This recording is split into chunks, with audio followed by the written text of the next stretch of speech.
Hello, everybody. Welcome to the Tim Gaither Podcast, Wrestling Wednesday. My guest today is Coach Tom Ryan, head coach of the Ohio State University. He was a two-time All-American under Coach Gable. Great guy, and I cannot wait to talk to him. Make sure you do me a favor and like and subscribe and share these videos and all that stuff. And it really helps me out and helps the channel and helps wrestling. And God bless all of you. Thanks so much. Hey! What's up? How you doing, buddy? Tim? Can you hear me? Buddy? I'm good. Can you hear me okay? I can hear you fine. Awesome. How you been? I'm good. How's it going? That's a beautiful room you got there. Yeah, thanks, man. We're back in finally. Yeah, it's freaking awesome. That thing is ginormous. You can land a plane in that thing. You can. You actually can. It's 75 yards long. Awesome. Thanks so much for taking the time to do this, dude. Yeah, it's good to be with you. Nice shirt. Yeah. Do you remember that you gave me this? Yeah. Yeah, we were at the Olympic trials, and I was like, I like that jacket. And You like that? Yeah. yeah, you took it off, and you gave it to me. And right then, I was like, if he's still coaching, when my son wants to wrestle, if he's good enough, I'm sending him to Ohio State. So Good. Yeah. That'd be good. How fun would that be? So how you been? What's quarantine been like? It's been okay. I'm starting to get back on stage, and I just got back from Tulsa, Oklahoma, doing a little bit of work and all that. But it's had its moments. It's been kind of trying. How are you guys doing? Are you able to train right now and everything? We're back in the room finally. Okay. Yeah. We were out March 11th. March 11th we were moved out, and then we were not back in until this Monday. Yeah. Any word? When does the season officially begin? Do you even know yet? I do. So we have a call. We have a call tomorrow. Actually, let me take a look and see. Let me see here. We have a call at Friday to discuss this. Finalize the Big Ten schedule, but we won't start before January for sure. Okay. That's the earliest. That's the earliest that we'll start. And I was just talking to my friend about it. Are they getting like an extra year now?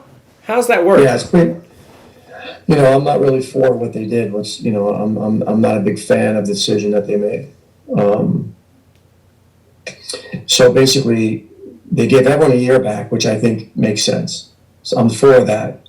What I'm not for is the fact that every senior is exempt from the 9.9 total.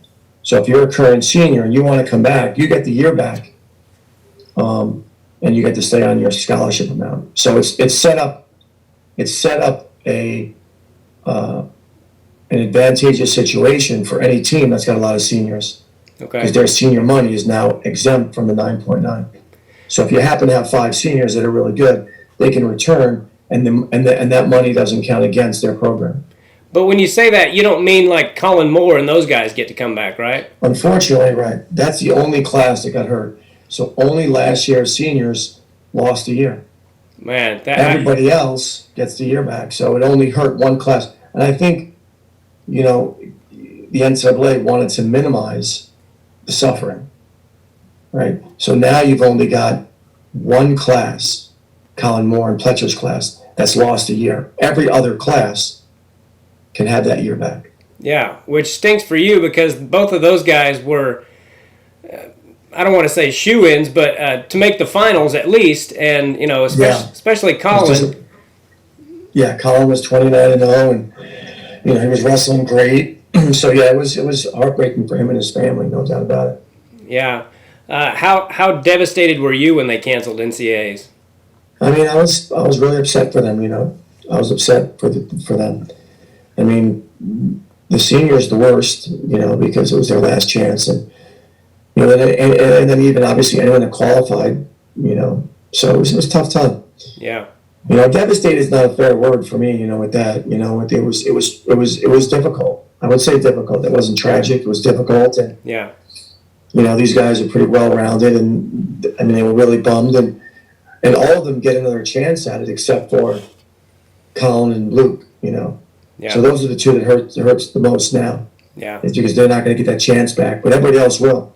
In fact, Sasso, we really thought Sasso could win. Yeah. As a freshman, we thought he was going to win, and now he can still be a 4-timer. Yeah. So that year is a wash for him. Yeah. Well, he had a great season to have an extra one if that's how you want to look at it. And he definitely was one of the favorites. I really enjoyed watching him. What a grinder that kid! You can't count him out of anything. Yeah, no, he's a real competitor. Yeah. We talk about being this extreme competitor. That's Sammy. You can have talent and toughness and all these things, but you've got to be a serious competitor, and he is. Yeah. Yeah. How did Pletcher and Moore? How did they handle it? I mean, I know they've got pretty good heads on their shoulders. How did they? I think they're both really mature and they live in a real world, and it's like, well, the truth is that the season's over, my career's over. So let me live in truth and not get caught up in the anger and the frustration, and let me just carry the disappointment with me and move forward. Yeah. I think they're just pretty special that way. Yeah. And which is why you're ranked number one in the country, right? Which is why in such a competitive sport with so many tough people, they can separate themselves is because of the minds that they have, the way they see things and view things. Yeah. I was so looking forward to seeing Pletcher and Nick Lee again. I mean, that Big Ten final they had was great, and I was really devastated for both those guys. The rubber match would have been glorious, huh? Yeah. If they both made it, which I think they probably likely would have. There were some real tough guys in there though, but yeah, we're all bummed we didn't get that one. Yeah. How does your team look this year? We look good. Yeah. We've got a good group. We've got some proving to do with certain weight classes, but these guys are close and they know the standard, and they all hold themselves to a high standard. There's a couple of weights that we got to get a lot of production out of. 33, 57, 97. Those are weights that are really gonna play a big role. 25 for us. But there'll be some heated wrestling. I think the thing that's nice, or the thing that has been good for us as a staff, through this challenging time being off the mat for 6 months, we have, well, they weren't off the mat for 6 months. They were out of this room, but they were training. But what we have that's really nice is we have a really competitive lineup. So we're too deep, in most weight classes, and anybody that can't find, the deep motivation can just look to the left or to the right and realize that, in most teams you'd be a starter pretty easily. Yeah. But in this place, we'll need more of you than that. So the competitiveness of the room right now, I think, really drove these guys over the summer. Yeah. I really like Malik Heinzelman. Is he going to be the guy at 25, or is he going to have some competition as well? Yeah, he's going to be the guy, and I like him too. I think Malik has incredible speed. He's got great technique, and now it's about Malik becoming a little more physical and just really believing in himself. He's got to really believe in himself, because when he develops a mindset with his speed late in the third period, he should own, because the third period is about lactate and your legs rigging, right? You're coming around the last turn on the quarter mile, and speed is dangerous if you have it late in the third period, and he has it. So now he just needs to align his mind with his speed. But I'm excited about it. He works hard all summer. He loves the sport. He's respectful. Yeah, he was certainly missed at his high school, and when he's done here, he'll be missed here as well. Jordan Decatur is another guy that I really enjoyed wrestling. I mean, he watching wrestling, he could take down anybody in the country. And is he going to be the guy at 33, you think, or is there going to be? He seems to have the advantage right now. There's a couple of guys that might move down and try to challenge him, but Jordan is just another one that, when his mindset lines up with his talent and his belief in himself and his willingness to really dig deep and practice and be really disciplined on a daily basis. I mean, the sky's the limit for the guy. Yeah. He's got great speed. He's got skill. He's a lefty. He can go either side. He can ride. So now it's just a matter of really competing in practice, really getting himself ready. But we're excited about him. He struggled. He had a rough year, man. He had a rough year. He came out of the blocks hot. We threw him in against Arizona State, and he helped us win the dual meet. And then he struggled. He lost some heartbreaking matches, and his confidence started to wane. And at this level, confidence is really important. Yeah. 41 is who you got at 41? So 41, we have a couple of guys. You know, the one that everyone's watching probably the most closely is Anthony Echemendia, Okay. and he's the Cuban defector. And we also have in our room Dylan D'Amelio. Now Dylan was a 4-time Ohio high school state champ who has a tireless work ethic, and he will not take a backseat to anybody. So that'll be a fun wrestle. Yeah. Echemendia, how does that guy make 141 pounds? He looks like a 180 pounder. He does. He's hollow. Yeah. Cuban bones are different, I think. I don't know. I'm no scientist, obviously. Yeah. I think that statement alone made it pretty clear I'm no scientist. So yeah. I believe the human bone is the human bone. So, but Echemendia, you know, he has a lot to offer. He has incredible power, explosiveness. He's tough. You know, he's used to a very tough system, you know, being in the Cuban training system. So, and he's a lover, which really matters. You know, he loves people. He loves the team. He loves the program. He's a uniter. Yeah. So.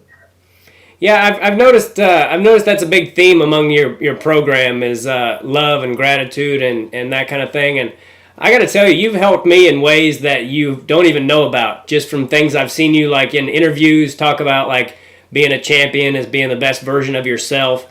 And, you know, when you do those kind of things, you know, it makes a difference. And I've noticed a difference. Like if I'm working out and I'm angry, I get tired so much quicker than if I'm just grateful for the fact that I'm alive and healthy and, you know, all those kinds of things. So I can only imagine it would help a lot in wrestling. And if I could have my own career back, I would certainly try to be more grateful about it, you know? Yeah, it's a simple truth. It's not easy to apply sometimes. It sounds good. It makes sense. Yeah. But a lot of things that sound good, it makes sense. We just struggle at the times. But yeah, gratitude is a powerful tool. I wanted to talk a little bit about your own career. Do you take a lot of what Gable taught you? Do you coach much like he did? Yeah, it was funny. It's funny you bring that up. I didn't. Yeah, this is like I woke up early, like 5 o'clock, and I was just I'm reading this journal, and I was listing out, or I was just kind of experiencing like a moment of gratitude. And let me share. This is pretty wild. I was listing out the people whose lives have crossed mine, right? These amazing coaches, and how it's just a lineage of coaches of people that have worked with me, right? Or I've worked alongside, right? Jim Heffernan, NCAA champ, the head coach, University of Illinois. I wrestled Gene Mills. So Gene Mills was a legendary competitor. He coached me at Syracuse for 2 years, 2-time NCAA champ, Tbilisi champ. Chris Campbell. Chris was a Jersey guy, and anyone that's followed the sport for any length of time, this guy was super unique, super special, 3-time champ, a 2-time Olympian, right? The favorite to win the Olympics in '80, they boycott. In 1979, he was rated the best wrestler in the world, pound for pound. He was a coach. He coached me for 2 years at Syracuse. Okay. Dan Gable. So Chris was the assistant coach at Syracuse. Dan Gable, I think he needs no introduction. Jimmy Zaleski, 3-time national champ. Lenny Zaleski, 2-time finalist, Olympic alternate. Barry Davis, all those guys were 2 years with me for 2 years. Barry Davis, 2 years. Randy Lewis, Olympic champion, 3 years. Lincoln McElravy, 3 years. Terry Brands was my roommate, 2-time champ, bronze, Olympic bronze, 4 years beside him. Terry Steiner, 4 years behind Terry Steiner, women's Olympic coach. Wow. Troy Steiner, 4-time All-American head coach, Fresno State. Mark Johnson, 2-time finalist, Olympic alternate, 3 years. Head coach at Oregon. Chris Edmond, national champion, 3 years at Hofstra. Volgar Aruja, his son, is now a superstar at Cornell. Yeah. 2-time world champ, Olympic bronze medalist, 3 years at Hofstra. Donnie Pritzloff, 2 years together. Lou Roselli, 9 years together. Training camps with Dave Schultz, Bruce Burnett. Joe Heskett, 6 years with Joe Heskett. Tommy Rollins, 5 years. Jay Jaggers, 15 years. Tervel Delegna, 12 years. Bo Jordan, 8 years. Logan Stieber, 10 years. So, and then Miles, there's so many more. Yeah. I actually had to get going with my day because I was listing these things out and I had to get going. But you talk about just blessings. Yeah. I mean, great men, brilliant technicians, great leaders, and how important it is, right? That we align ourselves with people that can build us up. And I've just been blessed a million times over. Yeah. And think about the tentacles, if you will, of Dan Gable and how it's all spread out and all the people that coach at all these different places. And you can tie a lot of them rather, back to Gable, and just such a legend of the sport. What would you say to people who ask you what made him such a great coach?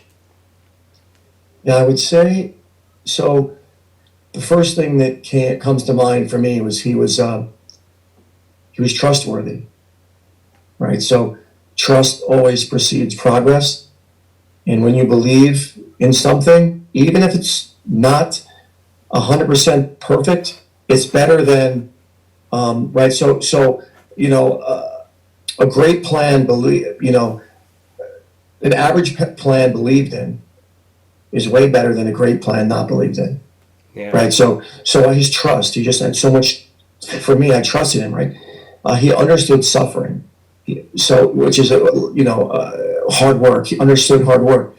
I know that he went through a lot of tough things in his life.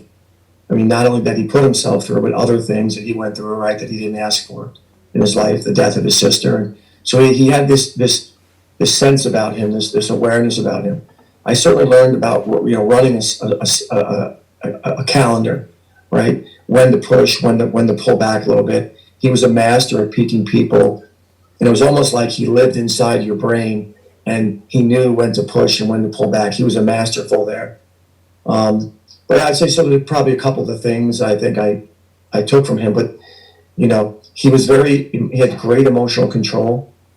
I mean, he would get excited, but his words were very concise and very clear, and they were always truthful, and they were never personal.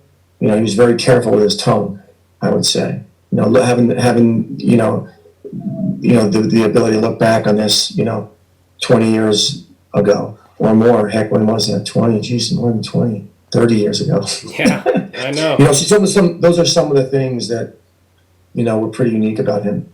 Yeah. Did he get angry ever? Like if you guys lost and that kind of thing, did he get angry at individual or the team or otherwise? I mean, it's interesting you ask that, and this isn't to be in any way like arrogant or boastful. We just really didn't lose. Yeah. Right. So that's an interesting statement because first of all, he didn't lose much in any of his career, right? So you I guess you learn a lot more about people, in the hard times and the good times.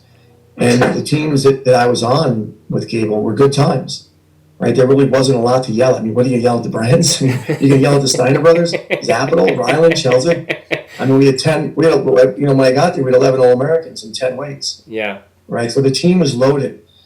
But I would say that he definitely demanded excellence, right? And it wasn't about winning or losing.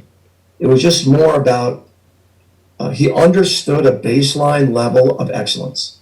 He understood this is what excellence looks like, is what it trains like, is what it lives like, and that was the standard they expected you to uphold. Yeah. Do you have a particular favorite memory of being at Iowa, or are there just tons of them? I mean, there's a lot of good memories. I really enjoyed the place. There's a lot of good people. A lot of, when you're around people that think like you and want to be great, it's a very uplifting place to be. Terry and I, living with Terry for 3 years was always lots of fun. Yeah. There's never a dull moment living with Terry Brands. Yeah. I don't know if anything in particular. The wrestling was a good piece of it, and just, some of the friendships there were a good piece. But I don't think any one thing, stands out. I think having the Nationals in Iowa City was a really fun experience getting ready for. Mm-hmm. Losing in the waning seconds of a match is never fun in the finals, but just preparing and knowing it was in Iowa City, the odds of being a student athlete and having an event in the town that you're competing in of that caliber was pretty unique. So that was pretty cool. So Terry was your roommate for 3 years, and I know he didn't lose a whole lot, but was it hard to live with him the rare times that he did lose? Oh, I mean, Terry is. I mean, the he's wonderful. Like when I think of Terry Brands, when he's in the heat of competition, he'll say something goofy or, but he was really a blessing to live with. He was incredibly disciplined. I mean, obviously, he poured his life into the sport. He was fun. I mean, there were times when he would relax. We both lost our junior year in the finals. He lost to Kelber in a heartbreaking match. Kelber was super tough. He got caught in a cradle, I believe, for points that set him back pretty far. And coming back, but didn't have enough. So, I got to, walk alongside him through that loss. And, both of us, looking forward to winning it the following year, which he did and I didn't. Yeah. So, we had a very good system of nutrition. I mean, every day at 11:30, so Sunday we would make pasta for the week. We'd grill chicken for the week. We'd put it in vats, and then you'd come home from class and grab the pasta, grab the chicken, throw it in the microwave, put a little sauce on it. So, we had a good system going. And then Sunday night was our let go, free night. We had Sundays with ice cream and some chocolate syrup. So that was a Sunday night special. Yeah. But we had a lot of good memories with Terry. Yeah. When I stayed with you that time at the Olympic trials, you told me that they had some pretty legendary fights, and some people wanted to let it go, and you were the guy that was always trying to break it up. Yeah, I didn't like it. I didn't like it. I don't think anyone found it funny, but they let it go. Yeah. Because they're both extremely powerful people, and in the midst of an argument and anger, one of them could get hurt, and I didn't want to see that. So, whether it was a Monopoly game or a sprint and one started before the other, leaned in or pushed the other one back. And we were always playing with dynamite. When you're with the Brands, you never knew when it was going to explode. Yeah. But, those are the type of teammates that, you long for, in the big picture. The things that they did well, were so they were so like, what's the word I'm looking for? Like you wanted more of the good things they did, Mm-hmm. So, really fortunate. I mean, they were two of the main reasons why I transferred. Oh, really? Yeah. Did you know them already, or just from watching them with the way they competed? Yeah. So I wrote, you probably know I wrote that book, Chosen Suffering, recently. And in the book, I talk about what, what was the, the reason why I, left Syracuse at full scholarship and walked on in Iowa. And there were many reasons, but one of them was the night before we wrestled at the Penn State Open. Iowa was wrestling Penn State in the dual meet. So I was in the Syracuse team, and I asked my teammates who wanted to go watch this dual meet. So I think me and my brother went. My brother was a teammate at Syracuse. He was the captain. He wrestled the way there above me. And we went to the dual meet. And I just remember the intensity that Tom wrestled at. I don't think Terry was in the lineup that night because a guy named Steve Martin, he and Steve were battling it out for the starting spot at the time. But Tom wrestled Martin. Not Steve Martin. Was Dave Martin? No, it was, remember the Martin, little stud, little Jeremy, not Jeremy Hunter. Martin, what the heck was his name? His last name was Martin. He's a doctor now. He's a fantastic wrestler. He was so good. Okay. And it was a war. And I was in the bleachers just salivating. I'm like, I have a visual of what I want to wrestle like, And I felt like, the only way to wrestle like that is to be around it. Yeah. Right? So if you're around it, you get an understanding of what it takes to be like it, right? So at that time, I was ready. I was ready to go, and I finished the season there. And then at the end of that, my sophomore year, is when I packed my car and left. Yeah. I was just thinking about what you're telling me about those guys, and looking back on my career, what I would do if I would just walk onto a team like that and just see how good I could have got. I know I would have got the hell beat out of me and all that kind of thing, but I wish I could do it over because I would. Yeah, You yeah. know, when And that's cool. yeah, when you're younger, you've got the brain, you bought the body, but you don't always have the brain. You know. Yeah, yeah. I had a lot of support around me. My dad, obviously you leave a full scholarship. That's not an easy thing to do. I was comfortable. My brother was my roommate. We've been roommates for 2 years. He was a senior. So it's tough. He was my main training partner. He was really good. So to leave him his senior year, that wasn't easy. Being his main training partner. But I just felt that, I knew that at some point in my life there'd be no more breaths, and I did not want to be wondering, you know, why didn't you take that chance? Why didn't you take that? Well, I don't, it wasn't a sloppy risk, right? It's not about sloppy risk. It was, to me, I knew they had, and, Doug Stryker was there, and he was an All-American in my weight that year. But I felt like it was the thing that I should do. And I got a lot of love and support the whole way through it. No one ever said to me, come on, knucklehead. What are you doing, man? You throwing away a full scholarship? Are you stupid? So I didn't have any of that. I didn't have any of that burden. It was always, think big and chase the big dream. But know that, obviously know that it's not going to be easy. Yeah. Run into some people out there that are tougher than you've seen before.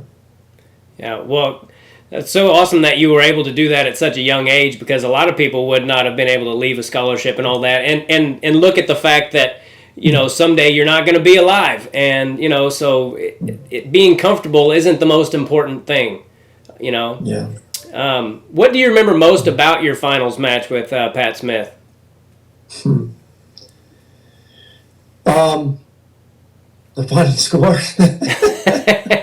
I remember the whole thing, right? I remember from the handshake to the points that were scored.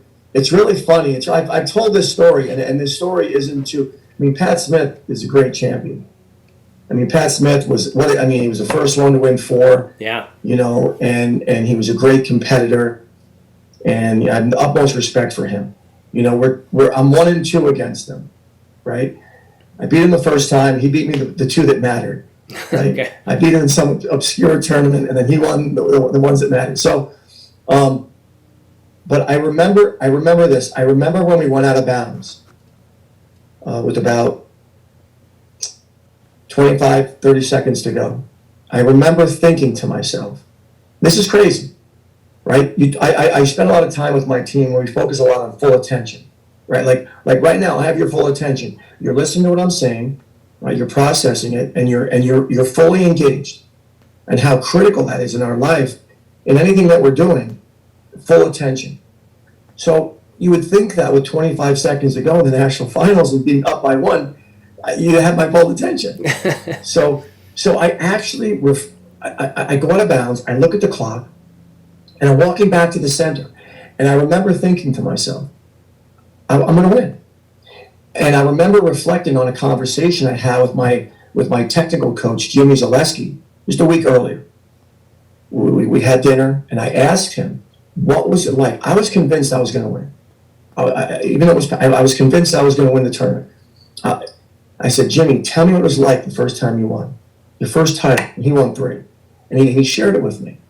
And he's like, just a euphoric feeling. And I remember thinking, like, any second now, I'm going to have this euphoric feeling. Oh, gosh. Right?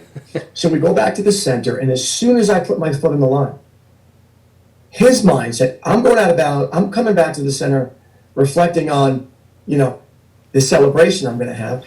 And he's coming back to the center thinking, I won it last year. I'm winning it again. I'm getting this takedown. Right? And you talk about conflicting mindsets. Yeah. His mindset, he was thinking initiative. Mine was thinking protect, or whatever I was thinking, and he scores on me. So it's really funny, though. What happens is, 25 years go by, we win the Nationals in 15. Now, I remember after it took me down, I was going to reverse him. Now, this is my memory. I'd love to get him on a call, too, and talk. I have a lot of respect for him. It's all cool. He beat me fair and square. Yeah. He's better. Right? So my life can go on knowing that everything's good. So he takes me down, and I'm going to reverse him. Like, I feel I have height. I'm higher than him. So you've been in enough positions to know when you have an advantage over your partner. I'm going to reverse him. I'm going to get my 2, and I'm going to win the match. because I'm down one now. Up one, takes me down and down one. So somehow he stops me. And I'm like, this guy is superhuman. Like, I had every angle advantage, and he still was that strong. Yeah. So anyway, fast forward, life goes on. In 2015, we win the Nationals. This guy sends me, one of my supporters sends me an email. He said, I've been watching your match closely. You know, with about 10 seconds to go, it looked like you were going to reverse him, and he grabs your headgear. And I'm like, what? So this is like 25 years after the match. I had watched the match 5,000 times just to torture myself. Yeah. Right? So, and I'm like, what are you talking about? So anyway, I go back and look, and there's a point where it's clear as day, and now it's all connecting again. It's like, I had him, and I didn't have him. So anyway, he just fingers, his hands got caught inside my headgear, and it was keeping my core, it was extending my core from coming forward. So anyway, that's my Pat Smith story. But he didn't do it. You don't think he did it on purpose? No, I don't know if he did it on purpose or not. Yeah. I mean, if he did, he got away with it. It was brilliant. I mean, the bottom line is, the ref didn't see it. That's all that matters. Yeah. Have you guys never spoken about it? Not about the headgear pull. No, we've never. I didn't know until 2015. And it's funny because I sent the video. I sent the picture of it. I have a picture. You can see. I freeze frame it, and he's pulling me backward. I sent it to Gable in 2015. I sent it to Gable, and I sent it to Logan Stieber because Logan had just won his 4th title. And I said, hey, I coached a 4-timer and lost to a 4-timer, right? But I got cheated. Now I'm kidding, right? Of course, I'm completely kidding with Logan. Right. So I sent it to Logan. I sent it to Gable. Hey, I got cheated. So Gable responds with, get over it, right? This is 25 years ago. Your team just won the National. Stop bothering me with stupid stuff, right? So that's Gable, right? So then Logan Stieber says to me, he responds. I emailed it to him, the photo. So Logan responds with, "Wow, Coach, that's unbelievable." He said, "You ought to send that clip into the NCAA, and maybe they'll let you re-wrestle the last 10 seconds." So he's going to do. So anyway. Well, you only lost by 1, so they'd have to give you a point. I guess then you'd have to go in overtime. Yeah. You'd have to go in overtime. So was anyway, was that the hardest? That's what I remember. I remember a lot about the match, and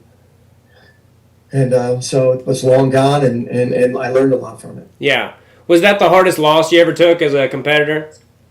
That's funny. I mean, I would say my senior year in high school was a painful loss, even though the stakes weren't as high.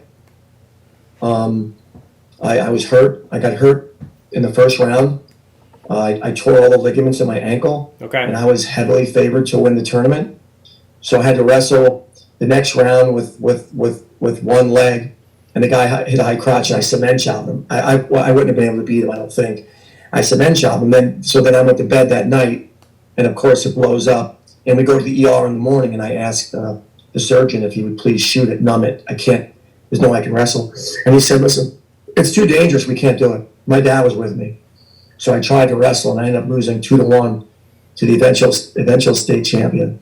Wow. So that was a really painful loss for me, because that was a lot of time, that went into, and the expectation. It was unfathomable to come home not the state champion. Like there's no way. Like this tournament, I've poured so much work into this. This thing is settled. We're going to shake hands beforehand. Yeah. Every match, but I was really ready. But it doesn't matter sometimes, Yeah. Life happens. So you totally know how different level of the sport at the time, but you totally know how Pletcher and Moore felt then. Oh yeah. I mean, that's and I know how they felt to some degree. Going into wrestling matches, there's always a chance you can get hurt, right? There's always a chance you can get beat. But in the long 100-year history of the NCAA wrestling tournament, there was never a chance that a virus would, sweep across the globe and be the factor in you winning a championship. So I don't exactly know what they feel because I've never felt it. Yeah. But we were there with them, and it was a really tough time for them, and it just sometimes you embrace the suck and you move forward with life. Yeah. And you carry that suck with you. So they'll carry it with them and they'll move forward like men. Yeah, I mean, that's one thing I'm going to teach my boy is sometimes, son, the only thing you can do is suck it up. That's all you can do, you know? I mean, you know, you could, right? You could spend time in the back corner of a tavern telling everybody how good you were. Sure. Right? And how you were the number one man in the country. And since then, you know, you've been drinking a lot in the corner 20 years later. You know, so that's an option. It's a terrible option and far worse than the option of just sucking it up and moving forward. Yeah. But it is an option. Yeah, I think everybody knows that guy who to this day talks about like what happened to him at regionals, and I'm like, I know, dude, I get it, but you're 40 now. Yeah, right. Regionals is a long time. What's going on now? Who would you say the toughest guy you've ever wrestled? Doesn't even have to be in a match, just toughest period. Not even the best. What's that? Not even the best necessarily, just the toughest. The toughest, I would say. Lincoln McRae was really tough. We had great scraps. I mean, I would wrestle with Tom and Terry. I mean, even though I was a 58 pounder and they were 26, 34 pounds, they were really tough. This kid Eric Schmeezing was really tough at Hosh. He was a tough guy. Royce Alger was tough. Yeah, I bet. Royce was tough. I mean, I've been really fortunate to practice with a lot of people that are just gritty, and you knew the Steiner brothers were tough. It's funny, I got to a place where when I was tired coming into practice, right? So maybe your body was a little run down from the night from the practice before, the day before's practice, and you're a little beat up. I mean, those are the days when you actually, I learned to look for the guys that were really tough, right? It wasn't a day to look for an easy way, but it was a day to find someone that was really gritty and really tough and would actually drag you through the workout. Yeah. Right. If you have any competitive desire or self-pride whatsoever, you never want to be the guy in practice that's got his head down and letting someone run behind him. And so it was a really good time to be around tough people. Those are some of them. I mean, I'm sure there's many more than that. Sure. Those are some. You've coached a lot of great guys, but two of the best on any level are Logan Stieber and Kyle Snyder. What made those guys special? So I think at some point, some people wrestle, they get into wrestling, they love it, and then they stay in it because they're good at it. Right? It's like it's an identity, right? And they're good at it, so they stay in it. Yeah. But that is not something that thinking will not cause someone to continue to progress. So I would say that what progresses the steadiest in a steady incline is deep love. Okay. Right? An absolute love for it. And Logan and Kyle both had a deep love for it. So that's one thing. They both had incredible emotional control. In the toughest moments, they were calm. Okay. Quite frankly, almost in all moments, they were calm. I would say initiative was a trait. Initiative, right? It's being a problem solver, figuring things out.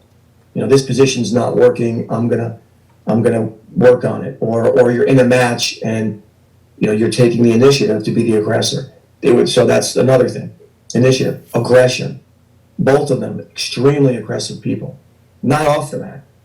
Logan, wouldn't step on a worm that's been rained out of its ground and is slithering across. He's just a calm, nice, kind person. Same with Kyle. I know that up into college, neither one of them had ever even been in a fight in their life on the playground, or someone kicked the ball at you and you got mad. Nothing. Yeah. Right? They're just very, but put them on a wrestling mat. Yeah. And so aggression, high IQ, very high IQ. of just awareness, positional awareness through repetitions, with repetition. So I think those are some of the traits that those guys had, that were both talented enough. They would, I don't think either one of them you would say, were like off the charts talented. They were talented. Sure. But they had attributes, incredible habits. You get up early, you take care of your own business. You take care of good CEOs of their life. So those are just a bunch of things, I think, when I think of those guys. They were turnkey, never in my office ever, never a conversation about anything. Yeah. They were professionals, Can you put into words how freak strong Logan Stieber is? I can only tell a quick story, and that's when he was like 105 pounds, and I loved him. I just got the job at Ohio State. I had just gotten the job at Ohio State, and there was a clinic going on. I was doing a clinic, and Logan came to the clinic. And of course, I wanted to befriend Logan, right? I wanted to become friends with him to get him to come to Ohio State. And he's a sophomore in high school, and he was a 105-pounder. And, hang on, I'm sorry.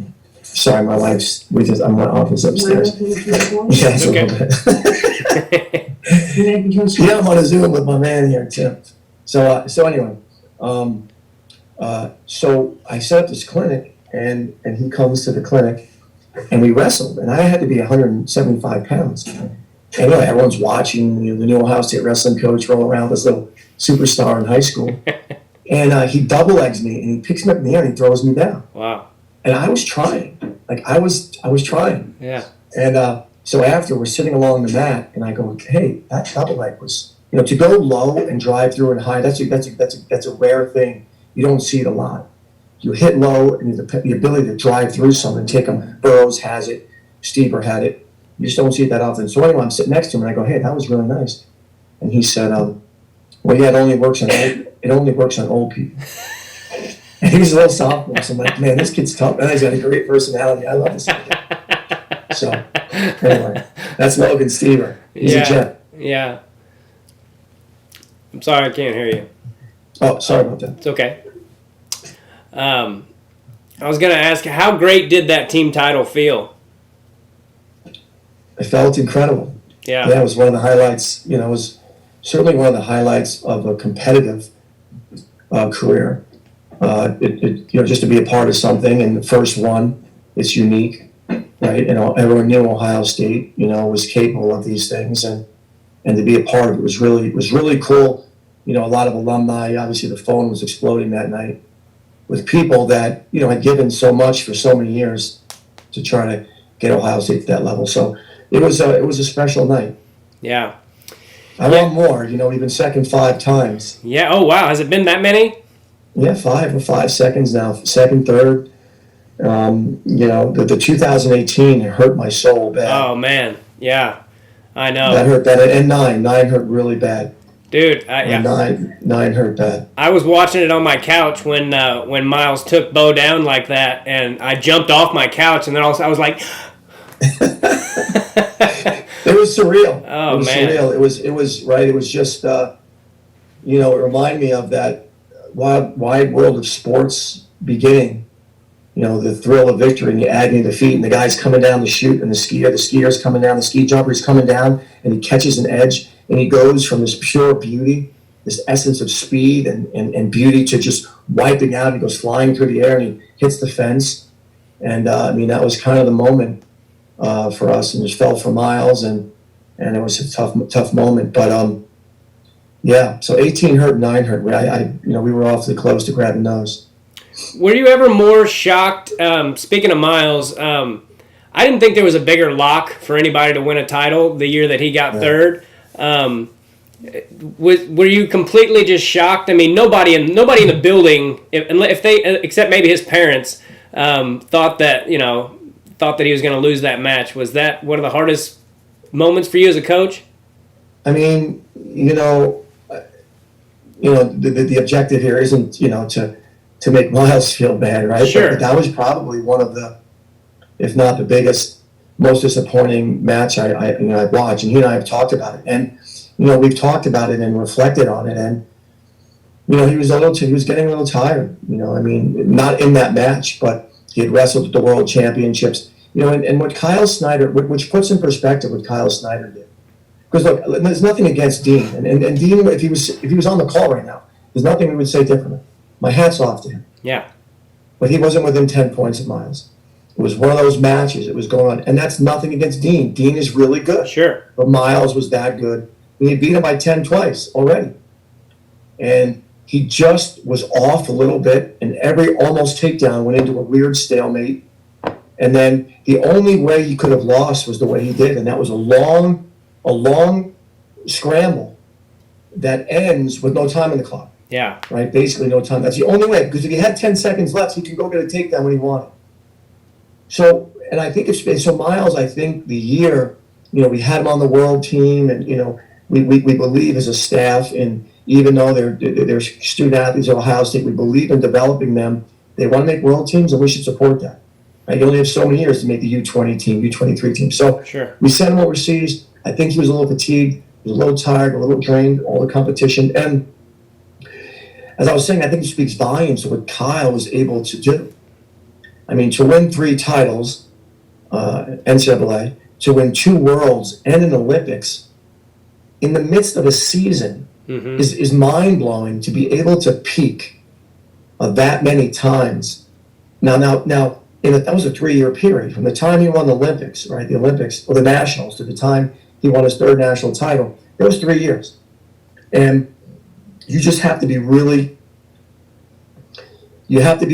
aware of a lot of things to be that good, that often, that many times, and for things to go your way every single time.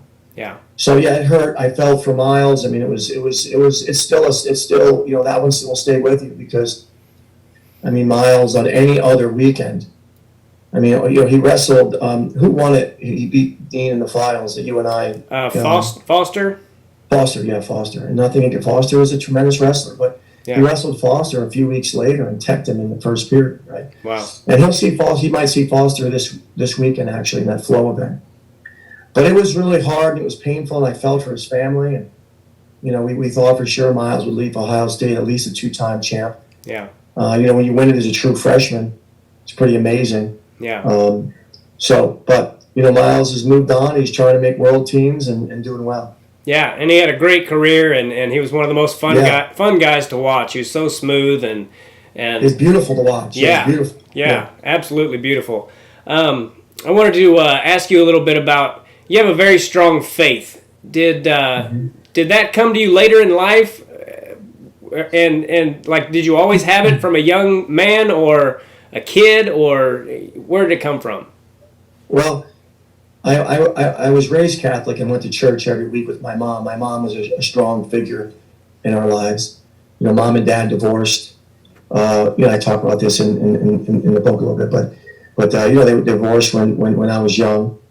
And but Mom took us to church every week, and I would say that I wasn't agnostic. I wasn't an atheist.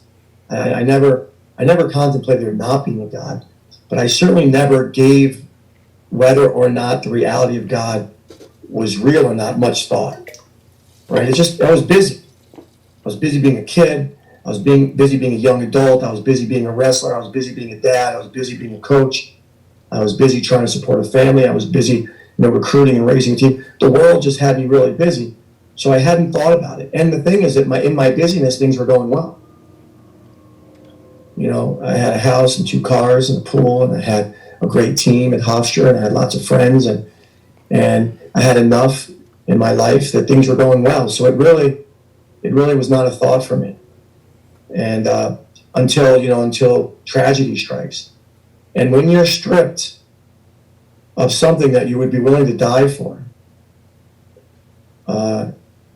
life gets really quiet. And, obviously I would die for a few things, and my kids are certainly things that I'd gladly die for. Yeah. Like any parent would. So they were my priceless, right? So precious, their value can't be determined. I think it's important that we all know what those things are in our lives, and then we should move toward those things with a lot of our time and energy. So my price list was my family. On February 16, 2004, we lost our 5-year-old son to a massive heart attack at the dinner table. Yeah. And that loss caused a pain that, if losing the national finals on a scale of, what was it, 10, this was, a trillion. Right? So, one was difficult and one was tragic. And it caused so much pain in my life that it actually quieted my world and made me think about whether or not God is real. And it was a journey that I went on that I would encourage everybody to go on. But the problem is that for a lot of us, when things are going well, we're not interested in digging deeply on things and learning about truth. And so for me, the deep pain caused me to search for truth, not for God. I didn't go on a quest to find Jesus or this spirit in the sky. Right? I just went on a quest for truth, and I weighed facts. I weighed things that you just can't argue the things that I weighed. And then I had this, I took a piece of paper, and on the left side was God, and the right side was no God. Because when I lost my 5-year-old son, my older son asked me, where is he? When we came back from the hospital, and he wasn't with us.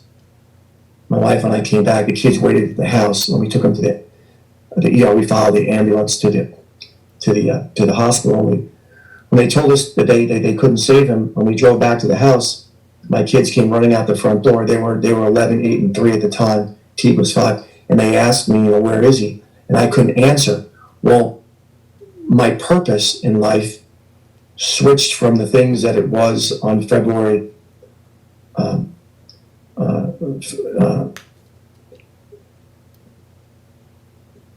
Sorry. It's okay.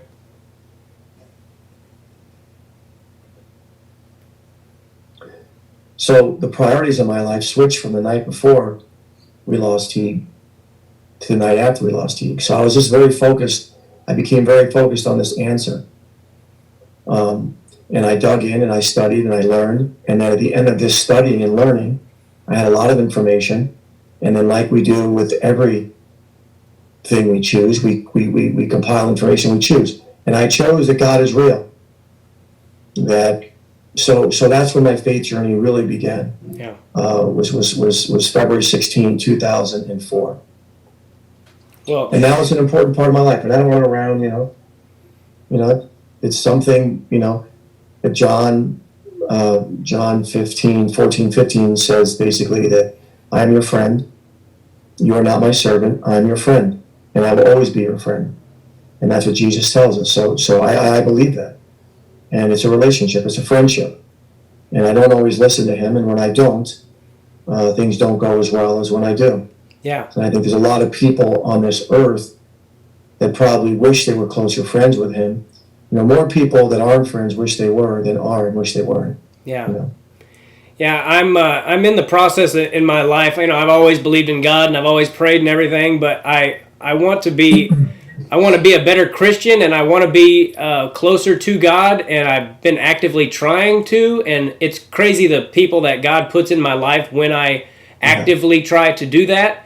And so I'm reading the Bible, which is something I've never really done, and I was going to ask you, how would you advise somebody to go about reading the Bible? It's kind of daunting, It is extremely daunting, and I was knowledgeless on February 16, 2004. I had no knowledge, no understanding of Scripture, and I was pursuing truth, right? And on whether God was real on that side, I went to people that were way smarter than me. Right, like when I chose wrestling partners, I chose people that were way better than me because they can teach me something. Yeah. So in this journey, I chose people smarter than me, and one of the people that had a huge impact on me was Lee Strobel. Now Lee was an atheist, and then Lee had something happen in his life, and he went on the same journey that I went on. Only he was top of Yale Law School, right? His ACT score was probably a 36 and mine was a 23. right? So his brain, I just felt like his brain could comprehend more than mine. As much as God makes it easy enough for any brain to comprehend. But for me at that time, I wanted to go to the smartest minds. What do they believe? I want to go to people that studied it for years and years and poured their life into it, and what did they find? So the book, The Case for Christ, helped me tremendously. That was Lee Strobel's book. Okay. And then I was learning scripture, and a buddy of mine who became a buddy. He lost, his name's Greg Truns, a very influential person in my life, because he was a wrestler, so I trusted him because he was a wrestler, he was a bond. But he also lost a daughter to brain cancer at 4 years old. And so many years before I lost T. So I connected with him immediately because he had suffered through the same things I suffered through, and we connected, right? So he told me to start, so the quick answer is John. He said to me, like if I wanted to learn about Tim, right? Tim, God forbid tomorrow was your last day on earth, and I want to learn more about you. Who would I go to? What people in your life walked alongside you and you say, listen, man, Tim was hilarious. I mean, Tim was a serious comedian. He made people laugh. This is who he was. These are the things he said. These are the things he believed in. This is what he stood for, right? I would just go to people that knew you. And John knew him. John walked alongside him. John was his friend. And all John does is he's just telling stories. Okay. He's telling stories. So in order to get to know Christ, I got to know his friends, and that's how I got to know him. And ultimately, what led me to him, there's a lot of facts that made lots of sense, was love. This overwhelmingly powerful love that was more than a feeling. More than a feeling, because feelings come and go, and feelings are not reliable and not trustable. This was real. This was a living experience, far beyond feeling. Okay. So anyway, I would say John, and I would say for anyone wondering, I really highly recommend The Case for Christ and The Case for Faith. Okay. And The Case for a Creator. He wrote many books, Lee, but those three. Case for Faith is about, where could there be a God in the midst of a tsunami? Yeah. And where's God in that? Where's God in the death of a 4-year-old girl with brain cancer, right? Where's God in a house that burns down and everyone dies at the front door of smoke, inhalation? Yeah. So anyway, those are some of the things I think that, and I don't want to be, preaching at anybody, right? I'm just sharing, Sure. An experience that I had that, me preaching at someone is not going to get them there. Only, right, them having a desire to search will get them there. Yeah. What do you say to somebody who thinks it's all a crock? Do you say anything, or do you just pray for them and that's all you do? Or? Yeah, I think it's not me that does the work. It's the Holy Spirit, which God promises to us. But I really believe this, and it's not to be in any way perceived as arrogant or you think you got it right, you don't. Right? I don't know what each person has. God will deal with each person individually. That's not my role. Yeah. Right? I'm not. Right? So, but I would say that I think what humans do often, and it's in a number of ways, not just finding God or not. But what we do is we make up our mind on something, and then we only apply facts that move us toward the thing we already made up our mind about. Right? And that's just a very common way to protect ourselves. Right? And that's not what I did. It wasn't like, okay, there's God, now I'm not going to follow anything about evolution that says that maybe we were here by accident, by a random explosion. So the first thing was just simply looking for facts on either side. And I do believe that anyone that says to me, you're out of your mind, it's impossible, has not opened their heart enough to look at facts. Yeah. Right? Because there are facts there, right? We know he lived. We know he died. We have a pretty good idea that he resurrected. Many people saw him. So it'd be like years later, did this conversation ever happen, right? Yeah. Did Tom Ryan ever talk to Tim on a Zoom call? Well, Well, we know that Tim texted Tom the Zoom link, at 4. And we know that Tom was seen walking into his office at 3:30 by his wife. And the guy mowing the lawn saw Tom through the window, looked like he was on a call. Like this, like that's the type of evidence there is. Yeah. And now it's just simply, is it too far-fetched to believe? And listen, it's a thing, right? I mean, it's not an easy thing to believe. Mm-hmm. But so it's not easy to believe that this God created us. But there's facts there that led me more that way than to believe that Tim, billions of years ago, was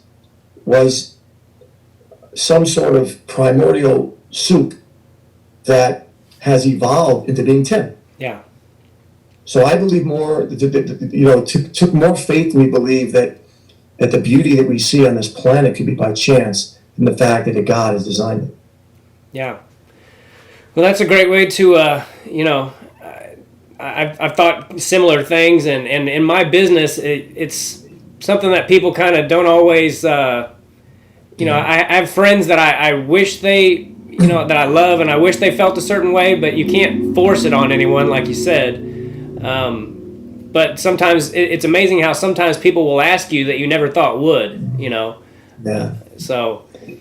Yeah, I think there's times, right, Tim? I think there's times, and when my student athletes having a hard time, it comes to me relationship issues, and you just pray with them, So there's times when we're more fertile than others. A lot of people share with me before I was 36 years old. I just wasn't ready, and I wish I was, because a lot of the things that cost me in my life were things that maybe I wouldn't have done. Yeah. So, but it wasn't God's providence, and what is that I know Him now, and I believe that He is. And it's never too late. That's the beauty of it. No, and that's so, man. That's absolutely. Yeah. It's never too late. Yeah, I think that's an overwhelming thing, that when you realize what, obviously I got to the place where what He did for me, and the fact that I'm such a knucklehead. But it doesn't matter to Him. Yeah. He's like, dude, I love you. And that's just love it. Like, I love you. Yeah. And, in a world where there's a lot of hate sometimes, and there's a world where there's a lot of judgment sometimes, and there's a world where, we're evaluated on likes and followers, to get to know a God that could care less about any of that is pretty cool. Yeah.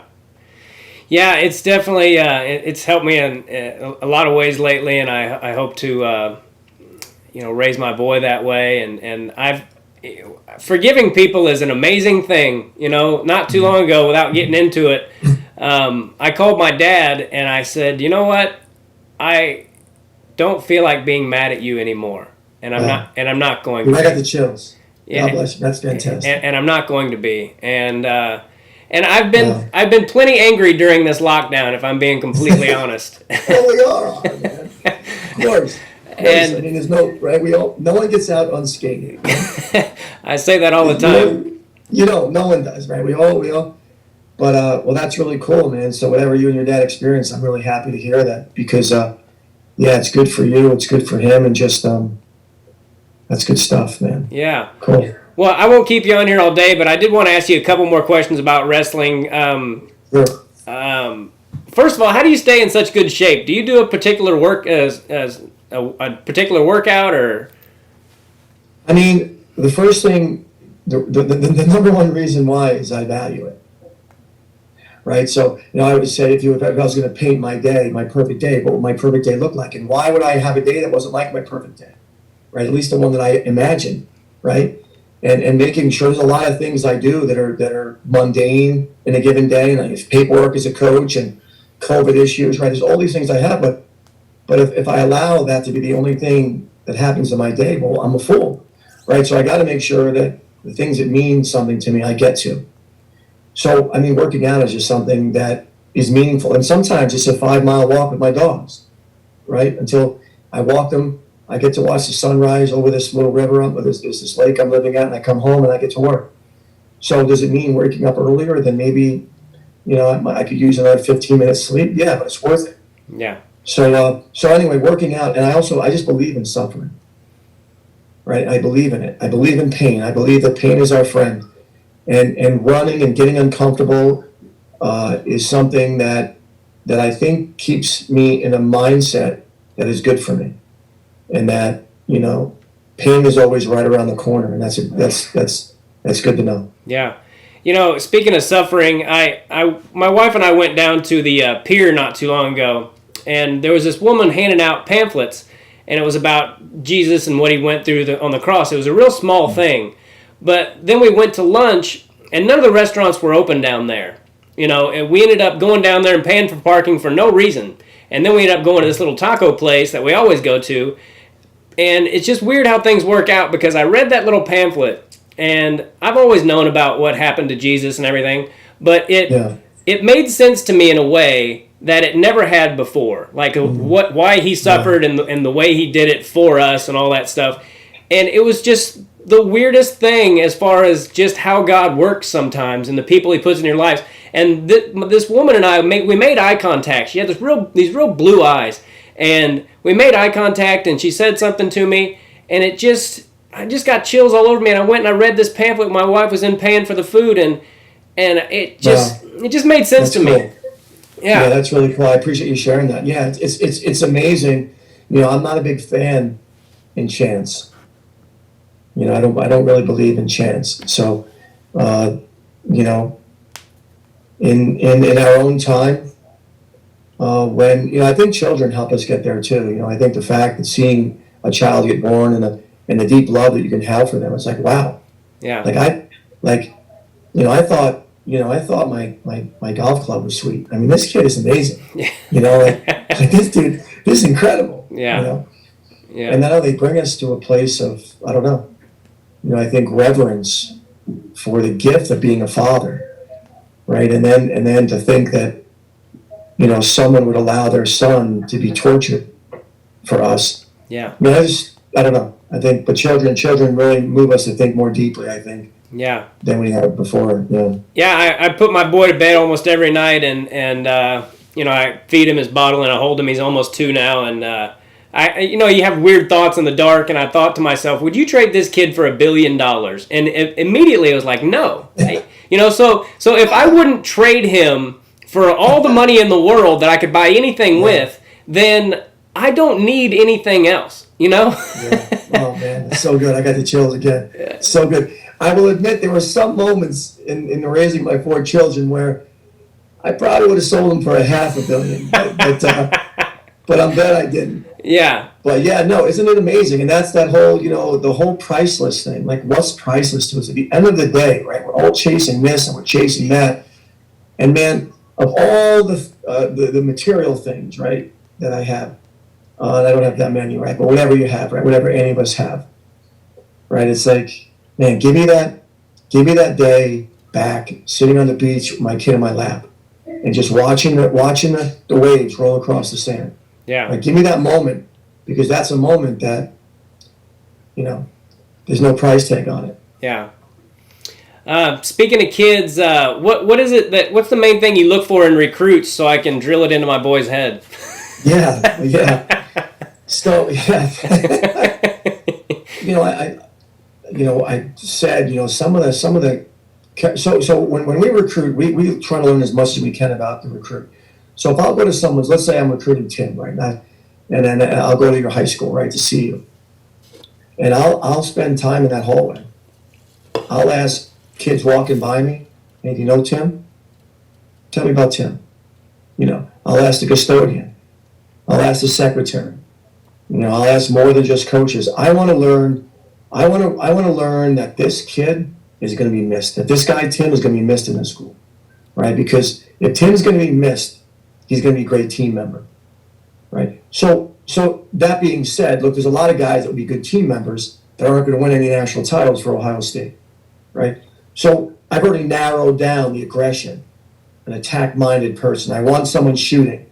People that shoot a lot, right? People that are willing to make mistakes learn faster than those that aren't. Yeah. Right? It's just simple, right? Any motivational speaker or leader is going to say, be willing to take risks, right? Because you're going to learn in those moments. So aggression matters.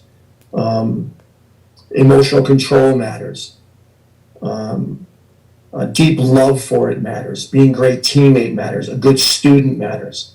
Yeah.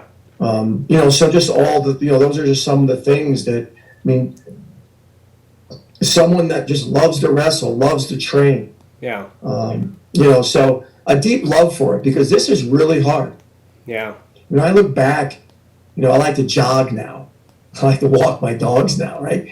So when I look back and what I did to myself, right, it's like, dude, you were nuts, right? You were straight up crazy. Yeah. But I wasn't. I was in love, right? I was in love. And we all know what happens when we're in love with something, right? We become a great comedian. We become a great business person. We become a great father. And love is just this most powerful gift. And so we really try to dig into those that really, really love mastery. Yeah. Not necessarily winning. Look, I want someone who loves winning. I want a true competitor. I want someone that's fierce. But I just want someone that just loves learning and loves what they're doing. Yeah. How important are Jay Jaggers and Travell Delagnev as what are their greatest strengths? They're priceless. I've got a great staff between Coach Ralph, who's a recruiting coordinator that's just a tireless worker that loves the sport, and Bo Jordan, who's a 4-time All-American, and the guy wrestled with, 9 toes in college. Knows he had a toe that would have retired a lot of football players. Yeah. Right, turf toe. It was so bad, but he fought through it. And, but Jaggers is very intelligent. So he's very, very, very smart, very good with people, very good technically, very loyal, deeply loves Ohio State. He's been there longer than me by a year. He's the eldest as a competitor and then a coach. So he brings a lot to the table. He's very rational. Jay has more friends than any person I know. Oh yeah. Like real friends. Like not just, hey, I know that the guy's been in more weddings. He's just a good person and he's easy to get along with. Travell is great faith, a great father. Both those guys, great father. Bo Jordan, great father. Incredibly high wrestling IQ. Both of them, all of them. Travell is, I would say, his greatest strength is the ability to ask questions, the right question at the right time. And that's a gift. It's a gift that can be harnessed and worked on and learned, but he's really good at the mindset stuff. Asking people questions that get them thinking like, well, you're right, I did say I wanted this, and why am I complaining about it now? He's just really good that way. Yeah. So I've been really fortunate to have those guys on this staff. They're great. Where can people find your book, Chosen Suffering? I have a website, chosensuffering.com. Okay. And if they get it it's on Amazon too, but if they get it through the website, then I can, Amazon sends it right out, but I can sign it. If they had someone they wanted it for, someone that had been through something tough, and they said, hey, in the notes section when you buy the book, you could write like, hey, my buddy Tim just, lost to his father, or, okay. Or I could put a note in there of support through the website. That's allowed me to do that. Awesome. Well, I thought of as soon as you said that, I thought of 3 people I'd like to send it to. So I'm gonna buy some, and I've talked to a lot of great people on this podcast, and I've done about, I think you're the 20th or 21st I've done so far, and this is easily one of my favorites, if not the best I've done. I had no technical difficulties. We had a great conversation, and it was easy. You're good. You did a great job too. The questions were good and thought-provoking, and I like that. Thanks, man. I really enjoyed it. You have no idea how many things you've said that have stuck with me, like be the landlord of your own mind and all that kind of thing. I've heard you say in interviews, and I'm like, that makes sense. Nobody can get in there that you don't want in there. It's your place. So. Right, and like you said today in the call, nothing can stay in there that you don't want in there. Look, I'm done. I'm the landlord of this mind, and whatever my dad did to hurt me, I'm evicting that. Yeah. From my property. Yeah. So it's good for you. Well, I can't say enough great things about you, and I hope you're still coaching in 20 years, and I hope my boy's even interested in wrestling. Like you said, send me videos on it. I will. Keep me posted, man. It's good to call you a friend, and I appreciate you. Thank you, Coach. So you helped us out. I know you helped us out. You helped our Olympic Training Center out when we needed you. So we're always grateful for that. I would do it anytime. Thanks, man. Thanks a lot, Appreciate it. Coach. I know you would. Have a great day. All right. Give your family my All right, you best. too. All right, Bye. take care. Bye-bye. Wow, that was seriously the best wrestling podcast. I really enjoyed my Eric Aiken interview, but that one was really important to me as a person, and I hope you guys got something out of that. And he's just an amazing man and coach, and I can't say enough great things about Tom Ryan. So God bless all of you guys. Thank you very much for listening to this, and make sure you like and subscribe and share it and all that other stuff, and have a great day. Take care. Oh yeah, as always, go to makingithappen.com, MACAN, ithappen.com. Help out little Bo Macon and his family. And that's it. All right. Take care, everybody. God bless you. Bye-bye.